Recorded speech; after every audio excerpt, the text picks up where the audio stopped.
नमस्कार मित्रों, मैं डॉक्टर कुलकर्णी विजय कुमार आज आपके सामने जो कविता प्रस्तुत करने जा रहा हूँ, उस कविता का नाम है सखी वे मुझसे कह कर जाते हैं।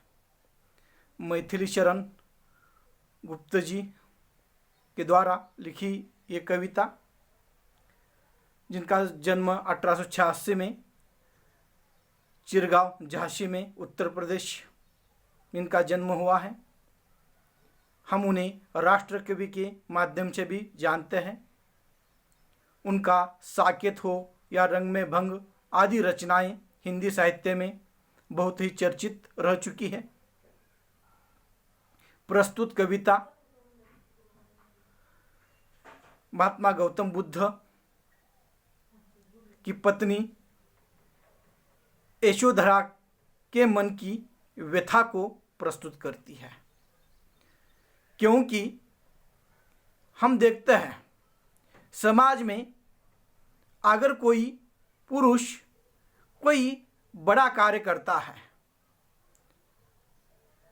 तब उसकी चर्चा चारों ओर हो जाती है, उसका सम्मान होने लगता है। लेकिन कहा जाता है हर सफल पुरुष के पीछे एक स्त्री का हाथ होता है, लेकिन उस सफल पुरुष के पीछे जो एक स्त्री का त्याग है, उस त्याग की तरफ समाज की दृष्टि कभी जाती नहीं है। और इसी को लेकर इस कविता में यशोधरा के मन की व्यथा प्रस्तुत करने का प्रयास किया गया है। जैसे हम देखते हैं, लक्ष्मण जब राम के साथ चले गए तब उर्मिला का जो त्याग था वह त्याग साधारण नहीं है। अगर उर्मिला लक्ष्मण के पथ में बाधा बन जाती तब आज हम जो देखते हैं पुराण में एक आदर्श भाई के रूप में लक्ष्मण का चरित्र हमारे सामने आ जाता है। इसके पीछे उर्मिला का भी त्याग है। उसने अपने सारे सुख वहां पर त्याग दिए और लक्ष्मण को अपनी भाई की सेवा करने के लिए वन में भेज दिया। और इसी तरह से गौतम बुद्ध जैसे समाज में सिद्धि पाने के लिए, समाज को सत्य की प्रचिति करा के देने के लिए, सही रास्ता दिखाने के लिए अपने सारे सुखों को त्याग कर गृह त्याग करके चले गए हैं। तब यशोधरा की स्थिति विरह युक्त है, उसके मन में व्यथा है। जैसे हम देखते हैं हमें प्रकाश दिखाई देता है, लेकिन प्रकाश के पीछे उस सूर्य का अस्तित्व होता है। हमें अग्नि दिखाई देती है, लेकिन अग्नि के पीछे उस लकड़ी का त्याग होता है। या जो हवा दिखाई देती है, उस हवा के पीछे उस पेड़ों का सहारा होता है। उसी तरह से एक सफल पुरुष जब समाज में कुछ कर दिखाता है तब उसके पीछे उस स्त्री का हाथ होता है। और इसी तरह से महात्मा गौतम बुद्ध जो राजकुमार थे,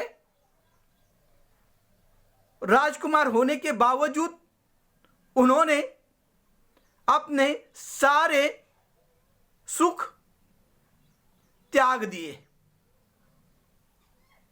जबकि उन्हें जो उनके मन में इच्छा जागृत होती वह तुरंत कुछ पलों में वहां पर पूर्ण हो सकती थी। किसी बात की कमतरता नहीं थी, लेकिन उसके बावजूद समाज को एक सही रास्ता दिखाने के लिए गौतम बुद्ध यह चले गए, गृह त्याग उन्होंने किया। लेकिन उस गृह त्याग जैसे ही गौतम बुद्ध ने किया, उसके पीछे उस यशोधरा के मन में एक पत्नी के नाते जो व्यथा दिखाई देती है, वो कविता के माध्यम से स्पष्ट होती है। क्योंकि गौतम बुद्ध जब गृह त्याग कर रहे थे तब उन्होंने अपनी पत्नी यशोधरा को ये बातें बताई नहीं थी, और इसीलिए यशोधरा अपने सखी से कहती है, सिद्धि हेतु स्वामी गए, ये गौरव की बात है, पर चोरी चोरी गए यह बड़ा व्याघात है। सखी वे मुझसे कह कर जाते, कह तो क्या मुझको वे अपनी पदबाधा ही पाते। यशोधरा कहती है अपने सहेली से, मेरे स्वामी, मेरे पति समाज कल्याण के लिए, समाज सेवा के लिए वहां पर गृह त्याग उन्होंने किया है, लेकिन जाते समय मुझे उन्होंने कुछ बताया नहीं, कुछ संदेश दिया नहीं, और इसी बात से मेरे मन में एक विरह है, एक पीड़ा है। और वो कहती है अगर वो मुझे कहकर जाते तो मैं कभी भी उनके रास्ते में बाधा नहीं बनती, उन्हें वहां पर जाने के लिए मना नहीं करती, लेकिन वह इस तरह से चुपचाप निकल गए, और इसी कारण से मेरे मन में व्यथा है। और यह एक व्यथा यशोधरा के मन की वहां पर दिखाई देती है। वो कहती है गौतम बुद्ध तो चले गए समाज कल्याण हेतु, लेकिन मैं उनकी पत्नी थी, लेकिन इसके बावजूद उन्होंने चोरी चोरी चुपके चुपके वो चले गए, और इसी कारण से मेरे मन में व्यथा है। शायद उन्होंने सोचा होगा कि मैं, यशोधरा कहती है, मैं और मेरा बेटा राहुल वहां पर सो रहे थे और हमारे नींद में कोई बाधा न आ जाए, हमारी नींद खुल न जाए, और इसी कारण से हमें कोई दुख न हो, विरह न हो, और इसी लिए शायद उन्होंने चुपचाप जाना ही अच्छा समझा। यह भी उनका एक मन कहता है, लेकिन उसके मन में पीड़ा है कि जाते वक्त गौतम बुद्ध ने अपनी पत्नी को बताया नहीं। वो कहती है मुझको बहुत उन्होंने माना, फिर भी क्या पूरा पहचाना, मैंने मुख्य उसी को जाना जो वे मन में लाते, सखी वह मुझे कह कर जाते। कभी भी मैंने उनकी बात टाली नहीं है, उनकी जो इच्छाएं थी वह इच्छाएं मैंने वहां पर हमेशा मानी है। उनके विचार के खिलाफ मैंने कभी व्यवहार नहीं किया, जबकि मेरे साथ उनका विवाह हो चुका था।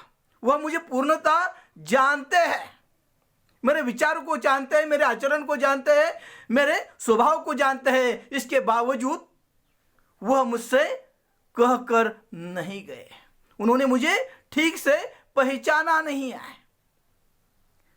वह कहती है मैं उनके पद की कभी बाधा नहीं बनती, क्योंकि स्वयं सुसज्जित करके क्षण में प्रेतम को प्राणों के पन में हमें भेज देती है रण में। छात्र धर्म के नाते सखी वे मुझसे कहकर जाते, क्योंकि हमारी संस्कृति है अगर कोई पति देश रक्षा के लिए, समाज की भलाई के लिए वहां पर गृह त्याग करता है, तब भारतीय स्त्री उसे कुमकुम लगाकर उसका सत्कार करते हुए उसे उस समर रण में युद्ध के लिए, समाज की भलाई के लिए भेजती है। यह हमारी संस्कृति है और ये छात्र धर्म है, और इसलिए मैं उससे उनके पद की कभी बाधा नहीं बनती, लेकिन वो मुझसे कहकर नहीं गए।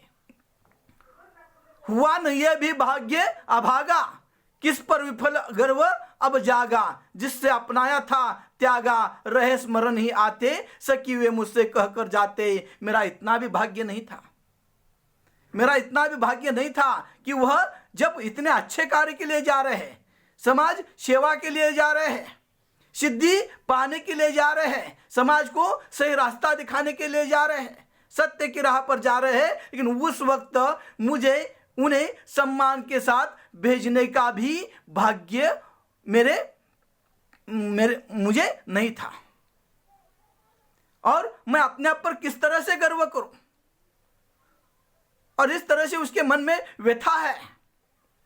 वो कहती है, नयन उन्हें है निष्ठुर कहते, पर इनसे जो आंसू बहते, सदैव हृदय से हृदय वे कैसे सहते। वह मेरे जो आंखें हैं उन्हें निष्ठुर कहती है, लेकिन वह ये निष्ठुरता आंखों में है, हृदय में उनके प्रति प्रेम ही है, क्योंकि वह अच्छे कार्य के लिए, समाज कल्याण के लिए गए हैं। उन्होंने अपने सारे सुख त्याग दिए हैं, और इसलिए भले ही मेरे आंखें निष्ठुर उन्हें मानती होगी, लेकिन उसके बावजूद वह समाज कल्याण के लिए गए हैं, और वह सत्य के राह पर एक पथ दिखाने के लिए चले गए हैं। इसलिए मुझे गर्व भी है। गए तरह से ही खाते, सकी वे मुझसे कह कर जाते, ये भी वह कहती है। उन्हें लगा होगा कि अगर मैंने यशोधरा को बता दिया, वो रोएगी, वो भावना विवश हो जाएगी, और इस कारण से मेरी जो सिद्धि पानी है, मुझे जो समाज कल्याण करना है, मुझे जो समाज को सत्य के राह पर ले जाना है, उसमें बाधा आएगी। और यही सोचकर उन्होंने शायद मुझे बताया नहीं, कहा नहीं जाते समय। लेकिन सखी वह अगर मुझसे कहकर जाते तो वह कितना अच्छा होता। वह कहती है, फिर भी उदार मन से जाए सिद्धि पावे वे सुख से, दुखी न हो इस जन के दुख से, उपालंब दूं मैं किस मुख से, आज अधिक वे बातें सकी वे मुझसे कहकर जाते। भले वो चले गए हैं, मेरा त्याग उन्होंने किया है, घर का त्याग किया है, लेकिन अच्छे कार्य के लिए गए हैं, विश्व के कल्याण के लिए गए हैं। और वह विश्व के कल्याण के लिए जाने के कारण यह बहुत ही महान कार्य है, यह साधारण व्यक्ति का कार्य नहीं है। और इसी कारण से मैं उन्हें कहती हूं कि वह इस मोहजाल में, इस छोटे से दुखों में जो यह विरह इसमें न पड़े। वह उन्हें समाज की रक्षा का कार्य करना है, समाज की दुख दूर करने हैं, और समाज को सही रास्ते पर ले जाना है। इसलिए यह जो मेरे मन की व्यथा है वह ज़्यादा महत्वपूर्ण नहीं है उनके कार्य के आगे। और इसलिए वो कहती है कि वह जो जिस कार्य के लिए गए हैं वह कार्य सफल हो।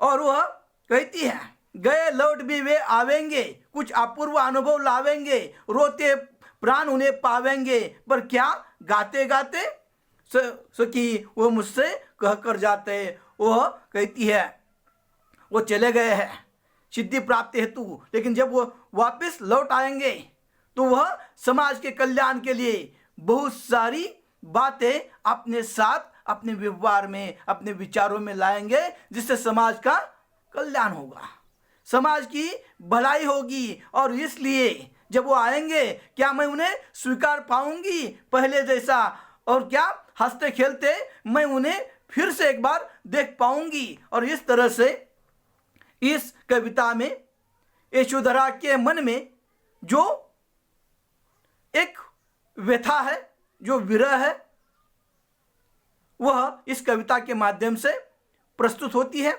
इसमें एक स्त्री की मन की जो व्यथा दिखाई देती है, क्योंकि समाज में हमेशा ही जो स्त्रियों का त्याग है उसके तरफ पुरुष प्रधान व्यवस्था होने के कारण ध्यान नहीं दिया जाता था। और ऐसे ही उपेक्षित पात्रों को लेकर यहाँ पर उन्हें न्याय देने हेतु कवि ने इस कविता के माध्यम से यशोदा को प्रस्तुत किया है। नमस्कार।